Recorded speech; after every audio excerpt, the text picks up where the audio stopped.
Hi guys, Eric Hammond here with the Joy of Homesteading. I wanted to show you my worm farm. I just started farming worms like about a month or a month and a half ago.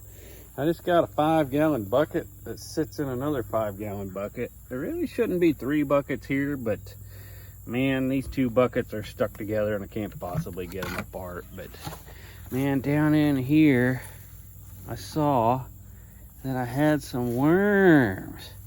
They're hiding down in there. They don't like getting down in, or they don't like the sunlight. Oop, there's one right there. There's a worm. Ooh, I can't get him out of there.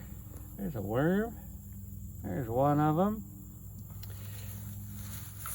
I got a nice bucket of worm juice down here where the liquids come out of there.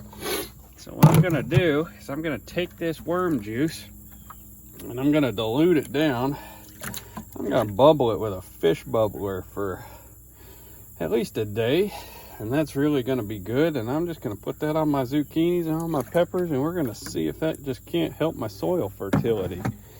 I've really started getting into soil fertility. I've really been studying it, and man, it seems like conventional agriculture, all we do is treat soil like a medium to hold the plant roots, and that's about it. As long as it has these minerals in it and we pour these synthetic fertilizers on, we can get a plant that looks healthy and produces a crop. But man, soil fertility is huge. There's a lot more going on in a teaspoon of soil than there is in your entire household. There's so much life in there, and we need to start working on the structure of the soil, the worms and the microbes that live in the soil. We need to start feeding those microbes so that these exchanges in the soil can happen. And one of those things you can use is worm castings and worm juice.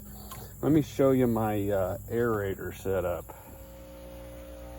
All right, hey guys, I'm inside now. So I have a indoor grow room set up just for starting seedlings, and I don't know why I do this. I just think it's super cool. I've got a fish tank under here. There's a bunch of catfish in the back. Those little guys, they don't want to come out. Everybody else is friendly, but not the catfish. This isn't really what I wanted to show you, so I'm not really going to dive into that, but I have a fish tank bubbler for these fish that keeps it aerated. Usually I have this running, but that's pretty noisy, so I turned that off for now so I can make this video. I just got a T coming out of my bubbler, and I just got a big old air stone on the end of this, and I'm going to drop that in that bucket. I'm going to fill that bucket up with probably some of this fish water. And then I'm gonna bowl that overnight, and I am going to water my plants outside with it, and they are gonna start growing like crazy.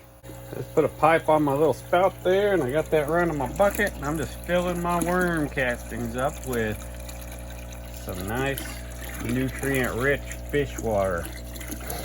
And my worm juice, not my worm castings, my worm juice. And that's gonna be great for the plants. All right, that's probably good. There goes my bubbler, just a big old stone.